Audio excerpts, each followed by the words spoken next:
We've had all offseason to debate and fight about which Jags wide receiver is going to be the number one, Luther Burden or Rome Odunze. Well, we've decided that we're going to take a look for you. It's me, Jagger May, and that's Rich Hribar, and we are navigating 6 of the messiest wide receiver rooms.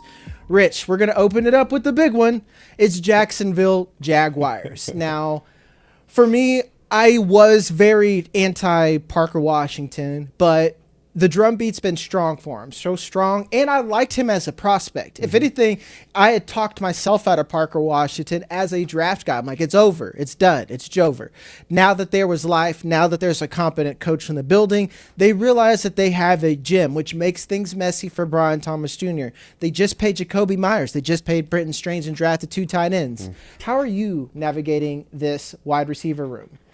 Yeah, it's real tricky. I think the Jaguars in general are one of the more fascinating teams because of just, kind of what happened at the end of last year, and then maybe, pricing in some regression for this team. When we left off that back half of the year, they were the best offense in the NFL. They're behind the Rams. They're number 2 in offensive points per game. They were number 1 in the NFL in point differential. And, they had a really easy schedule. But the one thing that sticks out is they went into Denver and, absolutely mopped them. Denver couldn't stop them. But when you look at it, too, last year, they had a league-high 110 points off of takeaways last year. They had 30 possession start in opposition territory, which led to 13 touchdowns. Trevor Lawrence had 9 of those himself, 7 passing, 2 rushing, was only behind Matthew Stafford.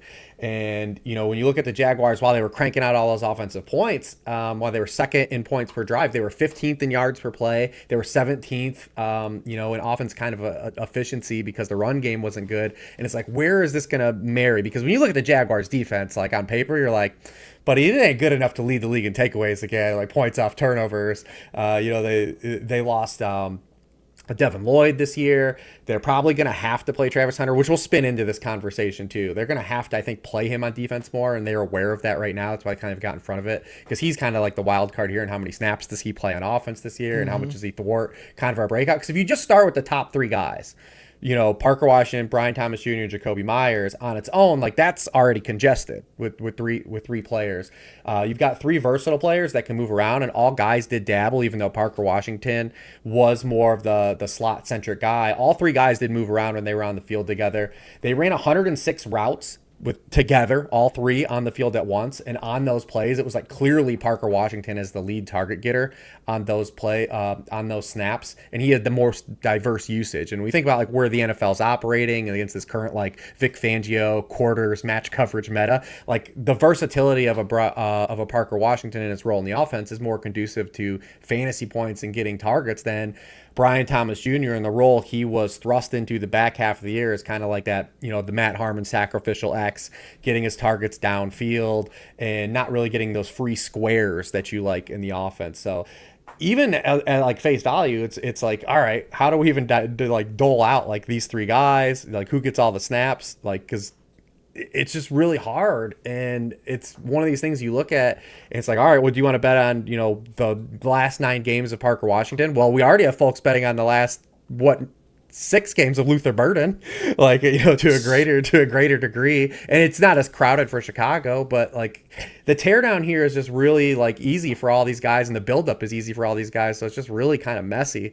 So we can get into some more weeds here too, but I was running the shot clock real long here. No, dude, that was all good information. And I love the way you broke it down, because and you let me gather my thoughts here, because target share, I'd say I'm very conservative of where I have these projected as. And then these are mine. On RotoWire, they got a lot better stuff on the back end, because the way to get really nerdy, guys, you could project for the floor, ceiling, and what the median is. So you see the median a lot. For me, I don't have that option, so you just gotta fucking commit. So I have, I have 120 targets going to Parker Washington and Brian Thomas Jr. And because of the nature of their usage, and then when you bake in regression, that can mean some negative regression for Trevor Lawrence overall, but that also can mean some positive regression for Brian Thomas Jr. if you bake in what he did as a rookie year. So by nature of just how they are used in assuming that, Brian Thomas Jr. gets more of these red zone looks or has more options for touchdowns, he's finishing as a wide receiver 15, Parker Washington as a wide receiver 27. I think this is half PPR. So if you go into full PPR, that's going to probably bring Parker Washington up pretty damn close. Where does that leave Jakobi Meyers for me? The shadow realm. Like, I just don't want any part of that, because when you think about, like, I don't know where you are in the 12 personnel stuff, because that's like the hot topic now. But if you bake in a little bit more of that, I think LaQuint Allen is a whole other problem for a whole other episode for running backs there, where all these targets are everywhere, where it's going to be ugly for someone. Brian Thomas Jr. at wide receiver 15, that might even be aggressive, and we have everyone finishing around probably the 18 range, I think, at best. Yeah, I actually have them projected pretty similar. I have Parker Washington and Brian Thomas like right around that 120 target mark as like a, more of like a median projection. The same thing with you. Jakobi Meyers, to me, I think is a really solid like NFL player, and I hate to use the phrase like better in real life than fantasy, but it's kind of true. Yeah. You look at last year, even when he joined the Jaguars and had that spike. I mean, he only cleared 50 receiving yards in 3 of his 9 games. Like you're not getting like a real, like if you're drafting Jakobi Meyers, he's fine to add as in your bench, and you can use him for a bye week replacement or like in a pinch. But like he's not a guy that like offers you out upside. And I do prefer to use like my bench spots, like taking more aggressive swings, because if those guys fail, then you can usually throw them back and pick up someone adjacent to a Jakobi Meyers. Like I'm never scared of like my opponent beating me with the Jakobi Meyers, and it feels like shade because I think he's a really solid football player, but from a fantasy football lens, like I'm not scared of him. The other 2 guys, like obviously if Brian Thomas Jr. can tap into what he did the back half of his rookie season, and this is still a first round pick that has like the prototypical build and versatility that like can offer a high ceiling. If he was to hit his ceiling, like I feel like that's something I missed out on. Parker Washington showed last year his ceiling. I mean, this dude was dropping 100-yard game after 100-yard game the final month of that he played, and was a full-time wide receiver. So like those guys accessed a ceiling here too. From like, I think I wear this on 2 different hats as we're in this. Like from Dynasty, like I'm still willing to buy anyone that says like, they're just out on BTJ. I think circumstantially, some things happened to him. Like one, we know he played hurt to start the year. He had shoulder and wrist injuries, and he was thrust into this role in this Liam Cohen offense where you're running, a lot of, horizontal routes, like a lot of, intermediate crossers, digs, a lot of mesh. And when you have a banged up shoulder and a banged up wrist, like you're going to struggle at the catch point in like contested situations like that, right? And we saw that. There was a lot of Brian Thomas Jr. early film of the front half of last year where like you could tell he's not comfortable catching the ball over the middle field. And I do believe those like injuries like were mentally playing a role in that too. When we hung out in person, we both talked about like how we both played receiver, and like I knew when like I was banged up, for like if I knew I had to protect my body or like my shoulder or something was hurt, like it altered the way I was catching. Like you're not attacking the football in the middle field the right way, and you're letting the ball get deeper on you in the middle of the field. Like those plays are getting broken up. Like you get them alligator arms real fast, man. Like, yeah. So I do think that like that was fit. The question with BTJ I have from like a 2026 stance versus a dynasty stance though is, what do they find is his role this year? Because as it stands right now, he does kind of fit the guy that you would play in like that X vertical type role. And like if he's getting like those Alec Piercian type routes where he's, you look at last year, like when those 3 guys played together on the football field at the same time, his depth of target was 17 yards downfield. Like that's hard to live from a fantasy football stance, like when you're just living on like 20-yard targets, right? It's great when they connect, but you're not going to have like a stable floor. And then when you look at where the Jaguars open the year, if he's stuck in like this X role. So this is who the Jaguars before their week 7 bye play in terms of boundary corners this year. Denzel Ward, Patrick Surtain, Christian Gonzalez, DJ Turner, Quinyon Mitchell, and Derek Stingley the first 6 games. Not great, buddy. That don't sound real good if I'm playing X wide receiver. Like, and I don't have that versatility, and I'm not getting access to these intermediate targets and these like quote unquote free squares because Jakobi Meyers and Parker Washington are better suited for those roles in this offense. So it's really, I look at Brian Thomas Jr. and I want to like click the button from a redraft stance where he is, because I know where the upside can lie. But I do think for like the opening 2 months of the season, like there's not going to be probably a week where you're going to set your weekly lineup and you'll be like, I feel really good about Brian Thomas Jr. against Quinyon Mitchell this week. Like, the one thing that gives me hope is and with that being said, this could be another situation where that first half it's going to be rough, but it's the Liam Cohen offense that does it for me, because I always like to say it's like I even think I've heard Harmon mention this. There is the sacrificial X but not everyone uses the X like that. No. If it's the X in a Drew Petzing offense, I'm like, I want no part of Jameson Williams this year. This is like, that's a whole other story here. I have no hope from Drew Petzing, and he's given me no reason to have a whole lot of hope besides some weird Jacoby Brissett stuff I can't really explain. And I don't think anyone can. But in a Liam Cohen offense, we've seen Mike Evans do it. Now, that's Mike Evans, future Hall of Famer Mike Evans, but I go back to the prospect that I had. I had to nerf Brian Thomas Jr. Like my entire wide receiver grading for rookies, I knew it was right because I nerfed Brian Thomas Jr. after it spit out what I saw on tape, because I'm like, that's not right. He's not wide receiver 2 for me. And then it translated what he can do on tape, and then we had injury that happened. So it's a combination of the right offense and the right type of player, where I just think he's better than Alec Pierce, right. Where if you would go put Brian Thomas Jr. in the Colts offense, that's just going to yield you much better offense. So it's like a little bit in between, to where I think it's going to be rough. Dare I say the dreaded better in best ball word for Brian Thomas Jr., where you're going to love him in best ball, particularly in the back half of the season. But that first half might be rough. So it's probably right that Parker Washington should be going ahead of Brian Thomas Jr., especially in full PPR. So, all right. And we did talk about, Travis Hunter, I think, too, like his, him being the wild card.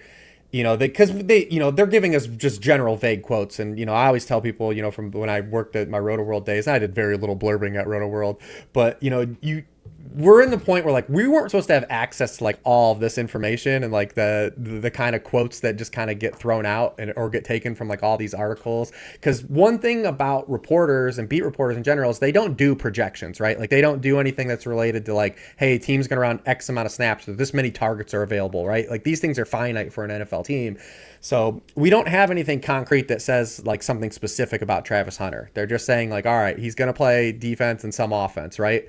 So what does that mean? We don't know. So we're doing, or like flying blind. But I do think when you look at the 2026 Jaguars, they are like kind of configured in a way where like he's kind of needed at cornerback on this roster. Because you also have to figure you're not going to get through an NFL season where all your cornerbacks stay healthy either. They're entering the year with Monteric Brown, who played well the back half of last year. Jordan Lewis has had, sporadic moments over his course of his career, in Dallas and Jacksonville where he's played well. And Travis Hunter, like, that's a top 3 cornerbacks. They also brought in Dane Jackson from Buffalo, but like, they need him to play. When you look at their wide receiver room versus their cornerback room, like, he's needed to play more cornerback. So I do think we will see him dabble and like be maybe a guy that, when you look at like target per route stuff, like he's getting targeted when he's on the field because he's coming in for set packages. But I don't believe he's going to be like a major thorn for like a lot of these guys on like a weekly basis. It's just going to kind of come and go. Yeah, I took a flyer in one dynasty trade, and this is, guys, you're going to get mad. This is going to sound uglier in the vacuum, but I think you're way too high on Rondé Gadsden. You're going to hear me say that often, but that's, again, another episode for tight ends or whatever. I'm also really high on A.J. Barner. I think he's very underrated. So, like, I sent a Rondé Gadsden to get A.J. Barner and Travis Hunter. I really think that A.J. Barner is a lot closer to Rondé Gadsden, so I got a free Travis Hunter. But it's like hard for me to project more than, I feel like 55 targets is generous. And that's, you got to think Travis Hunter he's just a handcuff at this point. The only thing that's going to yield him more offensive necessity, because you got to think, is he a better wide receiver now than Jacoby Myers? Not really. He's not. Especially after we hear now he wasn't in on offensive meetings in college. He didn't do well in offensive meetings in the Jaguars because they needed him to do better at cornerback faster, like we're saying right now. So there's a lot of development there. Is he better than Parker Washington? No one believes that, at all. And we can't say that with Brian Thomas Jr. at all. So Travis Hunter is someone that, again, he's a free roll. and costs nothing, but I don't think he's consequential and even affecting my projections anywhere else. Like, he's officially in the other wide receivers bucket where I'm like, all right, I've got 20 targets to dole out. Who wants him? Just to kind of put him out there. And that's what sucks. When we go to the tight ends, Brenton Strange, where are you at with him? Because that matters, Yeah, and he ended up, when you look at like when all these guys were on the field, he was clearly the fourth target in the offense, and it's like really hard from a fantasy stance to make your way as like the fourth target in your offense. There'll be spike weeks. Again, hate to use the phrase better than a best ball, but like it is true. Like he's just not going to out target these guys on a weekly level, but there will be weeks because he is an athletic, productive player. It's gotten better every year of his career. And I always like that when a player could consistently take steps forward. I like to stock that. But then, you look at the Jaguars and like them bringing in all these tight ends this year. And it's like, well, what is their actual plan? Because the other thing too is when they settled in on this, 11 personnel between, Brian Thomas, Jacoby Myers, and Parker Washington, it's when their offense took off and they kind of found stable footing. And it's like, are they kind of uproot that a little bit if they're going to try to play more 12 personnel? My big worry with the Jaguars in general is we saw this happen with Kevin Stefanski in Cleveland and Kevin O'Connell in Minnesota, and we'll see if it changes with Kevin O'Connell. It's like these guys clearly came in and established themselves as good coaches for the teams that they came in, but they were saddled with a GM that it's like, what's your plan here? And it kind of derailed, I think, what the coach's overall blueprint was. Kevin Stefanski didn't survive the Andrew Berry thing. Kevin O'Connell, Kwesi is out now. And I really think when you look at these two off seasons from James Gladstone, they aren't very impressive. And I believe in Liam Cohen, but I don't know like what James Gladstone's actual team building approach is here. Yeah, I don't. It's one of those where I'm straight up just a Seth Rogen meme where I'm like, man, maybe giving a 33-year-old a GM job seems kind of fucked up now because it's just like, you look back. I mean, because you look at the construct of the Travis Hunter trade, like even if the Andrew Berry and the Browns love Travis Hunter, like that's just a trade you accept on blanket principle, like the amount of draft capital they were getting. And then you look at what they did this year. I mean, maybe Emmanuel Pregnon is the one pick you can you're like, yeah, this was like a pretty good value. And then the rest of their drafts, you're just like, they were all head scratching picks at the time. Not even just from what you were adding in terms of personnel, but like the players were taken like significantly higher than where anyone else had them. That's exactly it. And like the thing that went viral that a lot of people's like, well, what does Trevor Sikkema know? And I'm like, man, I'm not saying he's all knowing, he's just a draft dude like me, but it's again, we get this information because we're at the combine. He's got more access than I had out there. Like we hear all of this stuff. No one was going to take what I'm literally having to look at Nate Burkhardt or Tanner Koziel. I'm not saying that you shouldn't have drafted those guys, but it's kind of like us with fantasy, like you can really, I'm into LaQuint Allen but I like him because you can take him. You're not going to take him in the 5th round of a fantasy draft. That's what I'm trying to say. Exactly. Like I'm taking him as my last draft pick. That's good. If they would have taken Nate Burkhardt in the 6th round of fantasy, you're like, hell yeah, that's really good value later. But it's a real huge head scratcher. I'm not going to lie. I'm still very invested in this team in every format. And I think it will be good despite James Gladstone, and like maybe we have. It'll probably be something that's a couple years down the line, like it did with Stefanski, and like reared itself with a Kevin O'Connell. So and hopefully, like I said, the Vikings maybe are headed in a different direction. Yeah. Well, we'll move on to our next messy wide receiver room. It's the Arizona Cardinals. Marvin Harrison Jr., Micah Wilson, and Trey McBride. I know I'm using the term messy loosely here, but there are legitimately people who think that Michael Wilson is the wide receiver one now and Marvin Harrison Jr. is cooked or whatever.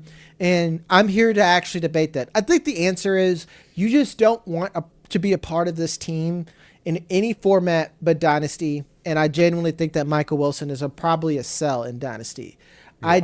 I'm just not convinced they have the quarterback, and I don't think Vegas is convinced. They've told us multiple times. So what are you doing with this team, and are you with me where it's just even Trey McBride I don't even love anymore because I can get other people cheaper? Yeah, I mean, just in general, I think a lot of people are looking at, what happened with Arizona last year, kind of in the wrong direction.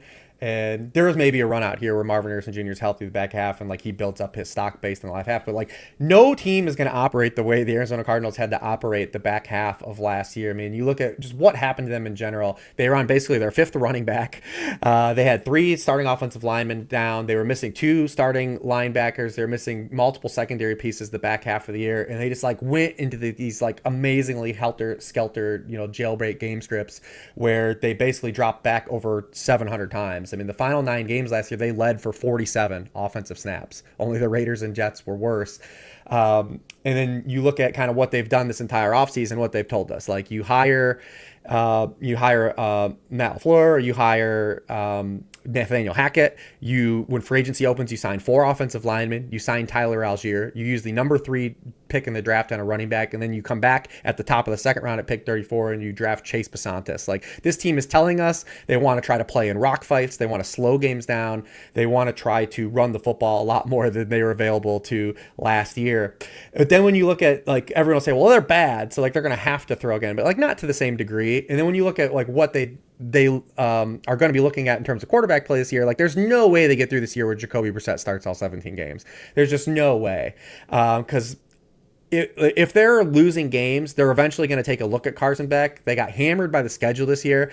Like the NFL opponents, they're not scheduled based on random, like who you're going to play, but the order of when you play these teams and where you play them is up to the schedule makers. And dude, the Arizona Cardinals got absolutely wrecked this year. Opening 9 games, they play nothing but basically Super Bowl contenders. They have 3 games at home over that span. Before they have a week 14 bye.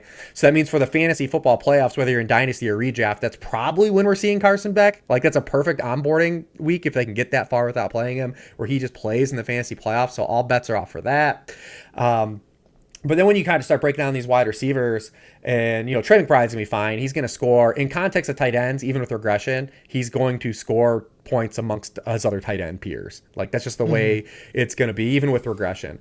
But when you look at these wide receivers, like we had clear like splits here where anytime Marvin Harrison Jr. played, and even the worst version of Marvin Harrison Jr. over these 2 years than we thought he was even as a prospect, Michael Wilson could not get targets. He just could not get targets any time that he played. They ran last year, even on 170 routes last year with Jacoby Brissett on the field and Michael Wilson and Marvin Harrison together. Marvin Harrison Jr. had 27% of the team targets, 16.9% for Michael Wilson. Like that's a tertiary player. That's an ancillary player.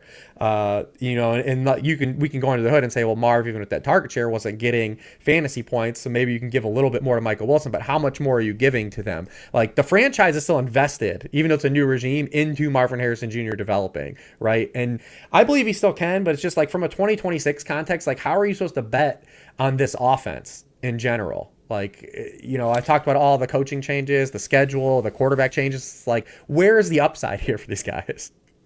And that's why, like I've said, I don't want any part of this team in best ball. In redraft, I'm not. Marvin Harrison Jr. as a wide receiver 3, I like more as a wide receiver 2. And then I know this gets harder to say, but in Dynasty, I tell everyone, you're probably going to be buying him again, and you should in 2026. Because again, they needed to make improvements from a play calling standpoint, because that's why this is why I want to bring up Drew Petzing. They weren't moving him at all. He played not just in the same position, on the same side of the field. That's just egregious. The best wide receivers would struggle in that environment. Then he gets injured. These are all just facts, guys. Like you could say, well, you're making excuses. It's not an excuse.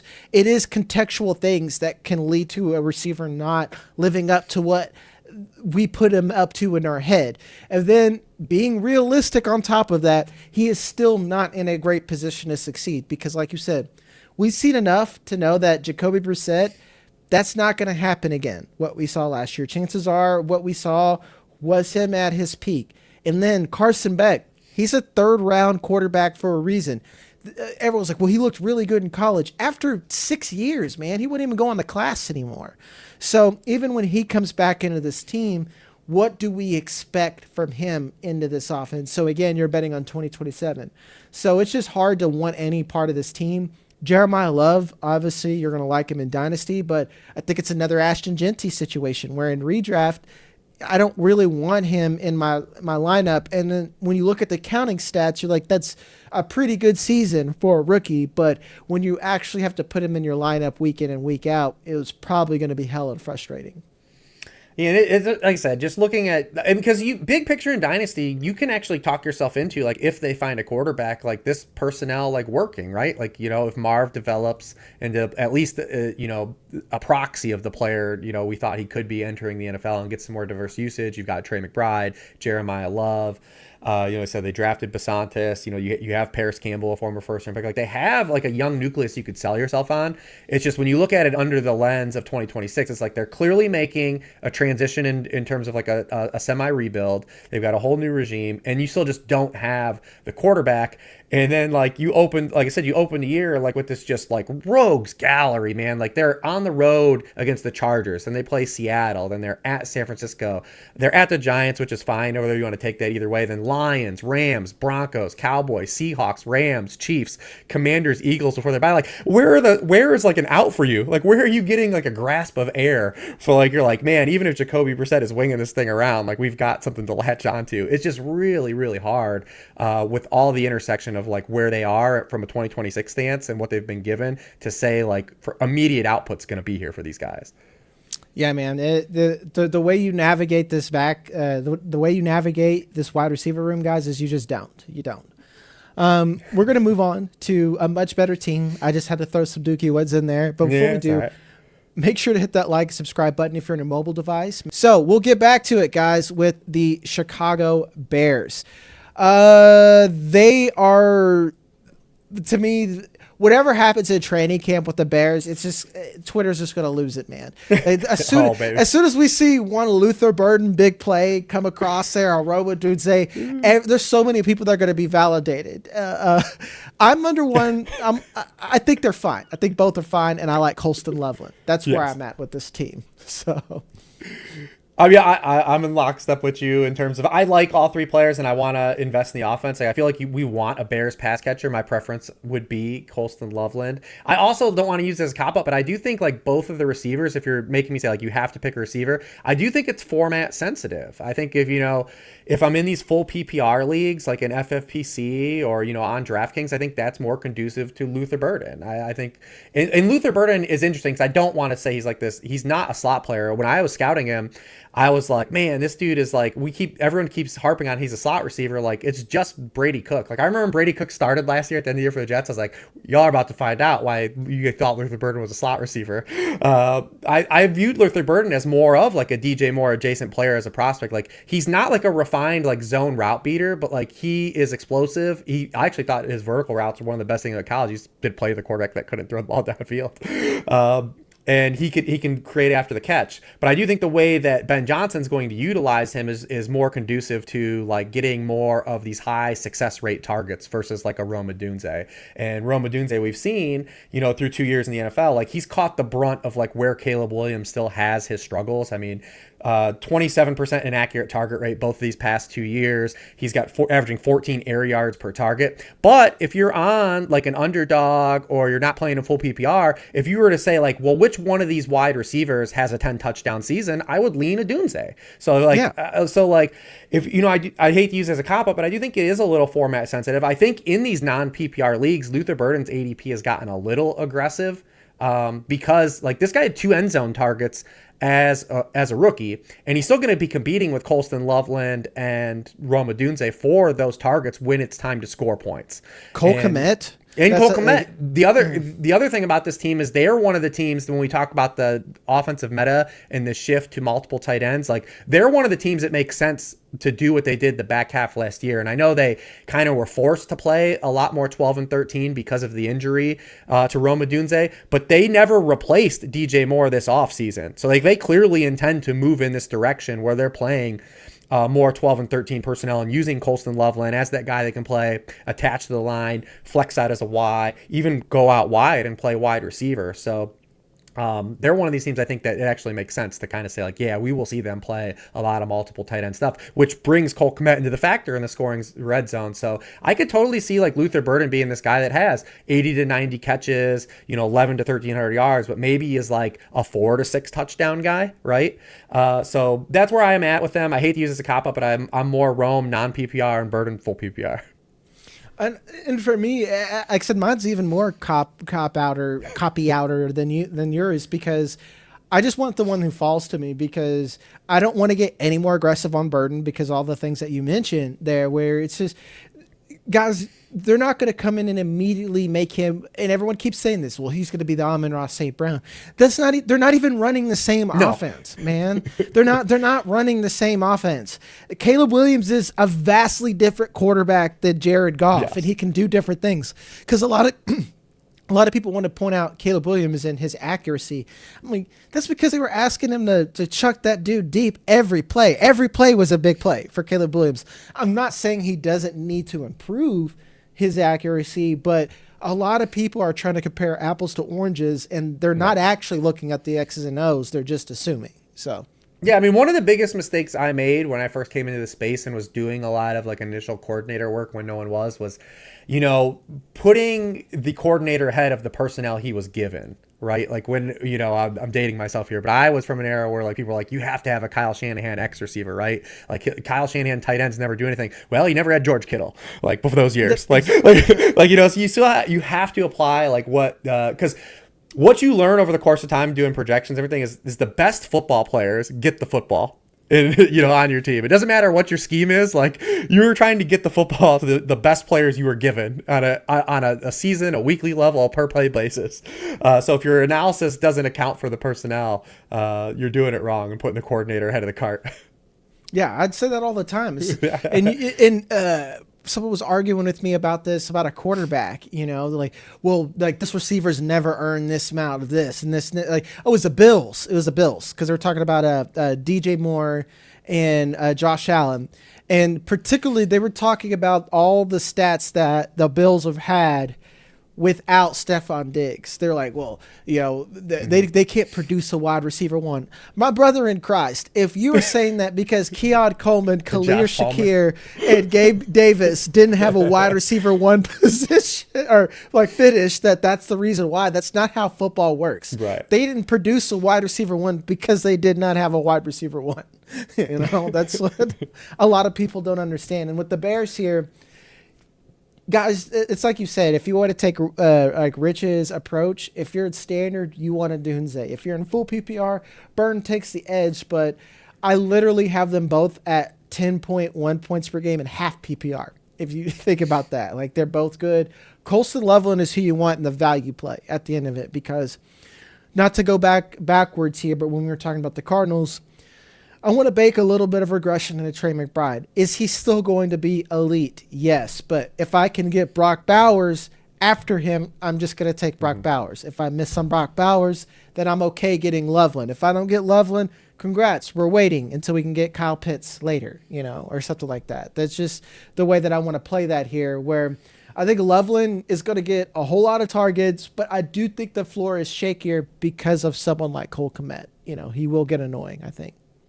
Yeah, anyway, 100%. Moving on to our next team, the Green Bay Packers. I'm tired of talking about the Packers wide receivers every year. Who's going to be the guy? Christian Watson, Jaden Reed, Matthew Golden. Christian Watson is the advanced stats king, man. Oh, yeah. There's nothing that you can't look at from an analytical standpoint and not say this is a great player. Jaden Reed, advanced stats king. His problem, all I am is just Jonah Hill and Moneyball. Like, they don't want him to be on the field. Matthew Golden, I don't think he's very good. So that's another conversation that we can have here. What do you feel about this team going into 2026? All of their guys are this entire team is priced accordingly to where in Dynasty, they're affordable to buy. They're affordable to draft. Best ball, they're affordable to draft. You could build a team and easily stack. Do you want the upside, and is there someone that you want to hyper aggressively target? Yeah, I still do. I mean, this is still an offense that's been, ultra productive in context of the league in terms of scoring points and generating efficiency. Jordan Love's been hyper efficient. There's also an outcome here where the Packers have to throw more this year. Like they really, they've been 29th and 31st in dropback rate the past 2 seasons, but the defense looks a little bit worse on paper. We don't know when Micah Parsons is going to be Micah Parsons in 2026. We also don't know if there's still a non-zero chance that something happens with Josh Jacobs, and if Josh Jacobs sort of missed time, like the depth behind him is still pretty flimsy. And then you remove Romeo Doubs and Dontavian Wicks from this offense. It's like if they have to throw more and have a more condensed wide receiver rotation, then like probably someone is here going to be good. I personally still want to buy in on Christian Watson at his price, because even though he is, like you said, like this analytics darling, the fact that he hasn't played a full season is kept his price point down, though. Like, but eventually, like, you're injury prone to, you're not. Like we've done this with so many guys, right? Like where you keep catching the discounter, like, because football, like, sometimes you just run out, you get some shit luck, man. You get some shit luck and you're banged up. Because if Christian Watson ever were to play a full season or close to it, like, he's going to absolutely smash. The other thing that we saw with him last year when he was thrust into a larger role was he had access to some of the things we've talked about with other receivers, right? Like we saw him running more outs, more hitches, getting some more of those easier, like higher success rate targets to layer into the big upside post routes and the go routes, the 9 routes that he runs. And that is like really intriguing, because if you give Christian Watson access to targets like that, and then he still is offering that per target upside because he is a dude that you have to respect blowing the lid off the top of you, like that, if you give him a floor, is what I'm saying, that makes him a very interesting player. So the fact that he hasn't gotten steamed up, I still want to like take shots at him where he's priced, because of, I was in there drafting Keenan Allen when people told me he couldn't play a full season. I was trying to buy the dip on Chris Olave last year when you told me he was a play away from not playing football again. Like, these are the types of stuff, like when people say, like, because these are things that aren't truisms about football players, but gamers will run into it because that's just the run outs they've had. So the fact that he's being priced in at this price, like, I want to say, all right, if I get a full season, I want to go in on this. Jaden Reed's a little trickier because I do believe in the player, but we've seen he's only run 8 career routes the course of his career in 1 to 2 wide receiver sets. You talk about they don't want him on the field. The other thing too is I think that because he's gotten banged up the past 2 years, is this Debo-esque hybrid role that they were kind of conditioning him towards, or maybe were using him as like an access to, might be removed because they have Savion Williams now, is just a bigger dude to do this. Like, so those handoffs, I think we only saw when he came back last year, he had 1 handoff, he had 1 carry.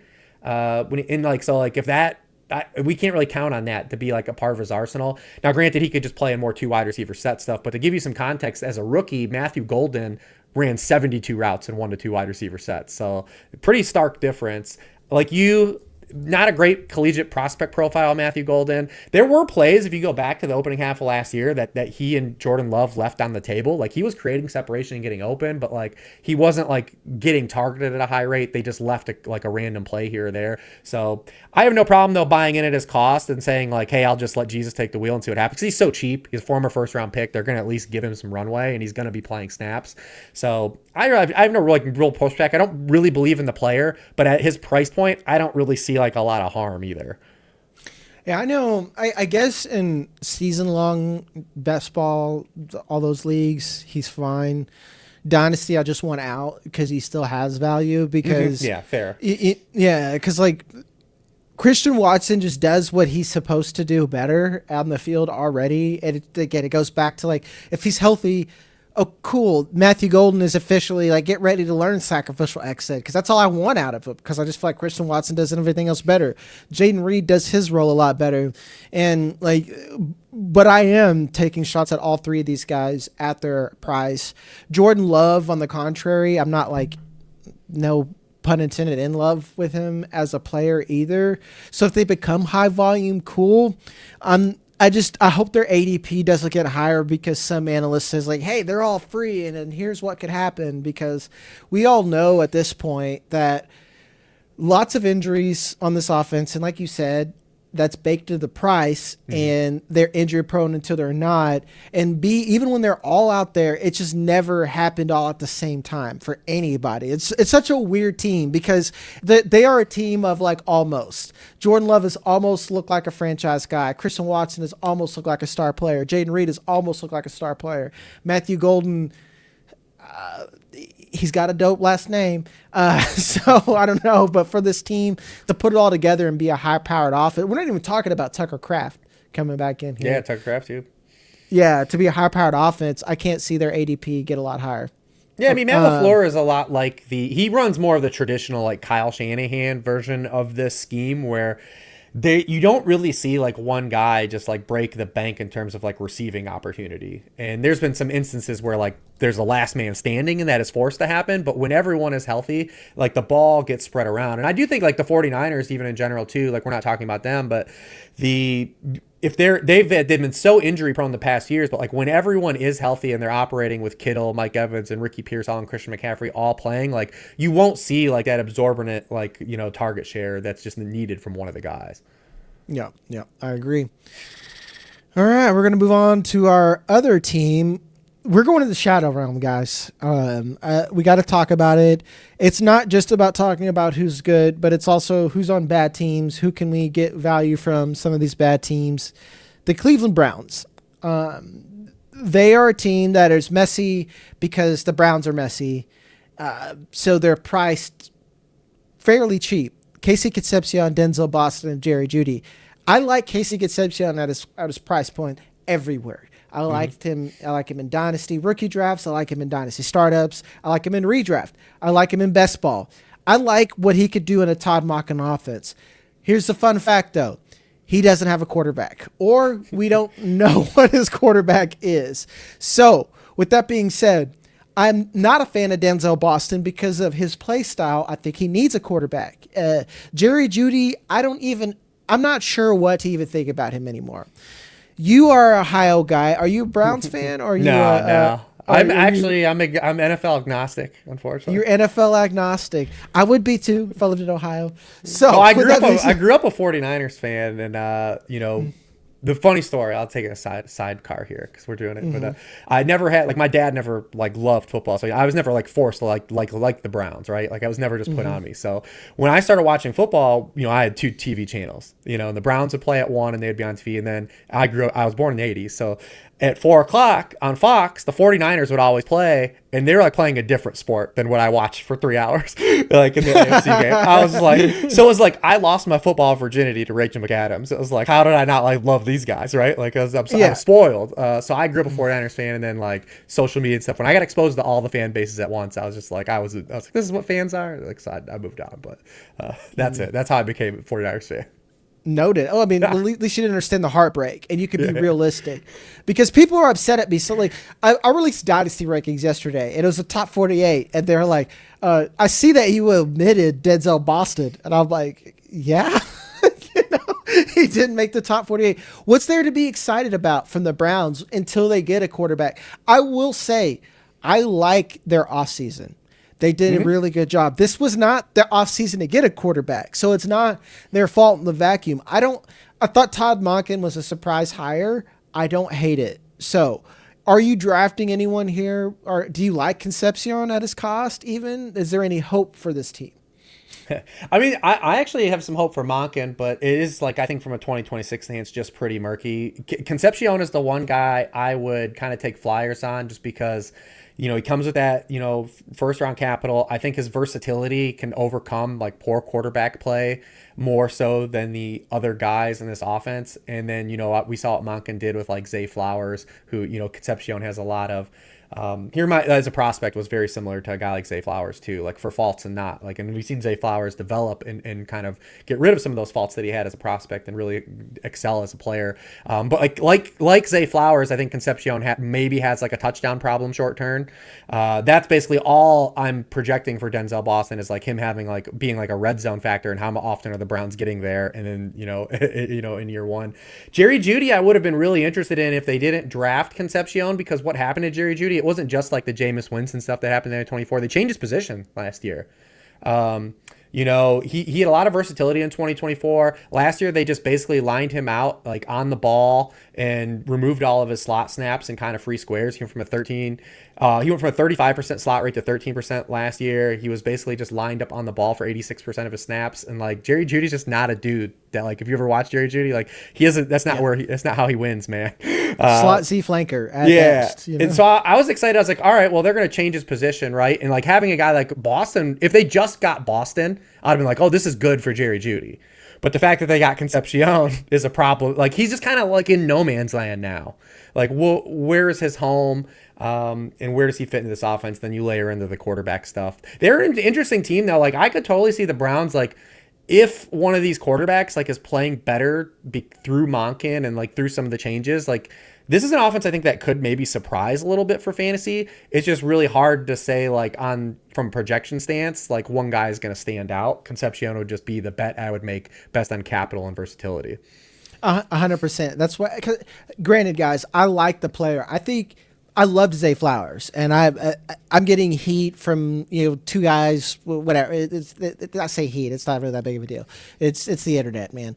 But I said to Zay Flowers, if you're looking for someone to make a JSN level leap, Zay Flowers fits the profile in a lot of ways in there.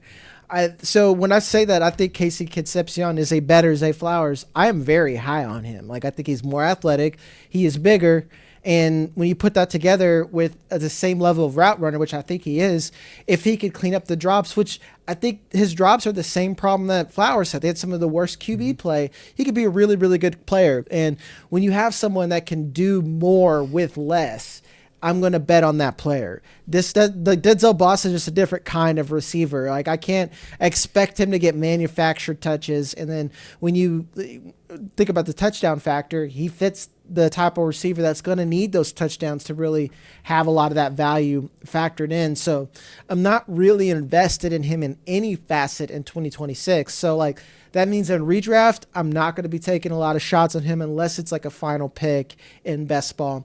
In dynasty, I am not going to really invest in him heavily, and he's someone that I'm going to let someone else buy or overpay for or overdraft. Mostly rookie drafts are done now. And then I'm going to go try to look and buy him week 6 or 7 because I do think he's going to be a solid player in 2027 whenever they hopefully find a quarterback. I mean, we're not drawing dead for Taylor Green starting games this year for this team. No, dude, no. I don't, and that's not a good thing, guys. I'm an Arkansas fan. That's not a good thing. That is not a good thing. I've seen Taylor Green disappoint me in person. So it's just not great here. One last Dookie team before we get out of here, the Miami Dolphins. I don't like Malik Willis. Malik Willis threw 35 passes last year. Did you know that, Rich? He threw 35 passes. And they paid him a lot of money to come and throw, I hope, 35 passes in one game at some point. It's like he's just, they never asked him to play quarterback in Green Bay. The way that Jordan Love is like, well, he was really efficient. He did this. They ran the ball with Josh Jacobs and he tossed a couple of passes and it didn't go bad. I'm not saying he's a bad player. I'm just saying, do I like Chris Bell? I saw Chris Bell go out the 112 in rookie drafts. What are we doing? Malik Washington, I think he's fine as a wide receiver 3 with the team with a quarterback. Greg Dulcich, guys, come on, man. I guess he is free, but he's free for a reason. Like it's like your friend who like dumpster dives. He's like, look what I found in the garbage. Like, yeah, man, it was in the garbage for a reason. That's kind of what I feel about this entire team. It's just real hard for the short term because you kind of alluded to, I mean, even counting his time in Tennessee, I mean, with Malik Willis on the field at any point, his teams have dropped back the pass only 40% of the time. Like, yeah. It's crazy. It's a lot of hand-holding. Even in Green Bay, I mean, 16% of his passes were screens. The only player over the past 2 years to have a higher screen rate was Chris Oladukin on his sample. Just a lot of hand-holding, a lot of stuff that was designed. They clearly, when you look at the regime that they brought over, from Green Bay, like they try to want to do something different. I think we're going to see, at least in 2026, a big wide receiver rotation. A lot of guys playing snaps. They're throwing a lot at the position short term on a low volume offense. So what stands out? You're hoping over the course of the season, as Chris Bell gets healthier, like you see him just earning more snaps, or Caleb Douglas, like they're just swerving into those guys at some point. But you still aren't gonna be able to count on any like type of real volume here for these players in the way like they're going to try to operate. Another team that clearly is telling us like they want to play in as many rock fights as possible. Just let variance swing our direction so we can accidentally win more games than we're supposed to win short term. That's like exactly what they're trying to do. And I always say that teams have to run with marketing in mind for free agents, right? You want to, if you're a first-time head coach, Jeff Hafley's a first-time head coach. Bobby Slowick, if he gets another shot at being an offensive coordinator, I personally think he was fired too quick for the Texans. Again, that's a different story, but they want to look like they can operate something. So they say, hey, here's what we did with Malik Willis and these other guys. Can you come in and play wide receiver or whatever? And then we could take this next step. Because that's like the whole, they want to tank and lose games. No team wants to look that bad. No. Because then you'll never win in free agency, and then you have to build through the draft, which is difficult for even the best teams. So this is what they're doing. With that being said, I still don't get the Malik Willis thing. I don't believe, honest to God, it gave me the ick about Jeff Hafley. I'm like, this is the most stereotypical my defense will win games outlook I have ever seen. My G, you don't have a defense on there. You don't have ballers on that side. You did draft Jacob Rodriguez. Great start. Great start there. Now you need a whole other team. Malik Willis, you paid him real American life. You made real human monies. They paid him real human monies to go out and be a starter for 2 years when you're going to be, what do you expect? Are you going to be him being a backup? I kind of want to bring this back down to Devon Achane long term here, because there's going to be people in the comments or whatever, they're going to say, well, he's their wide receiver one. That is not how football works, guys. No. That's not how football works, man. No, 100%. Yeah. I mean, he's probably the one guy, when you think about Miami in context, of this year, kind of talking about them, how did things play out from a 2026 stance and dynasty? How does that move? And I don't think his dynasty value, even if he runs poorly or the Dolphins run poorly, is going to tank either, because we've seen how explosive he can be and, how valuable he can be as a pass catcher. But I think we will probably see a little bit of hit here. One, anytime we've seen Tua not play, he already has had a drop off. And you can say Malik Willis won't be as bad as, the Tyler Huntleys of the world that had to come in and step in and play, or even Quinn Ewers. But I mean, there's been an immediate drop off anytime Tua hasn't played for Devon Achane, and his targets per route have dropped. His fantasy points have dropped. He's literally gone he's gone from 20.3 PPR points per game to 10.5 which is that. So and now you're factoring in a mobile quarterback. Is he going to get goal? How often does this team get to the goal line? Is he impacted by Malik Willis at the goal line? And then, the dump off stuff that the stuff that Mike McDaniel was scheming, because when you look at Devon Achane, he was a guy lining up in the slot and lining up out wide where a lot of these running backs weren't. Is that going to be a part of the offense still? We don't know these things, right? I think that he's probably the most interesting guy to kind of talk about under the umbrella of the 2026 Dolphins, because I just think the pass catchers won't have enough volume and the guys won't have enough top-down routes because of the rotation they're going to run to really make an impact. Yeah. And HN's weird because you can't justify ranking him lower because there's just going to be the amount of volume. But that floor is made out of glass. There's just because you're asking a guy to score touchdowns consistently from 20 yards out. That's just, again, very well, he's fast. That's still. I grew up with Chris Johnson, guys. I've seen this before, man. It's very, very unlikely, and you're asking a lot out of this. So this is another team where. Well, it's so cheap. Even that they're so cheap, there's probably other ways to build your roster than on a team that has no future outside of a team built of players, with the exception of HN, that don't really have a solid future outside of 2026. Those are all the teams, though. Those are all the teams I wanted to talk about, guys. Let me know what you guys think in the comments. If you want Rich back, let me know. If you hate him, let me know, and That's I'll make fair sure to tell him. That's fair. Yeah, I'll send him screenshots that they said "fuck this guy." Yeah, listen, they've been out there before. Yeah. Rich, you're over at NBC, right? No, not anymore. No, I've been at Sharp Football for the last 6 years now. Yeah, it's be year 7. Yeah. Sharp Football. That's right. Yeah, it's always people are like, where do you guys move? Or all the time I'm like, I don't even know anymore. It's like who bought my content, and it's always the same. That's why So he's over at Sharp Football. You can find him over there. I'll probably have him back around before the season starts. Yeah, make sure to hit the like and subscribe button. Hit the hype. Make sure to use my code JACK15. Go over to RotoWire.com. We have our new rankings over there. We have projections over there as well. We have basically Ian, Theo, all kinds of brand new stuff that you guys can check out, and you can use my code JACK15 at checkout. Love you guys, and we'll see you next time.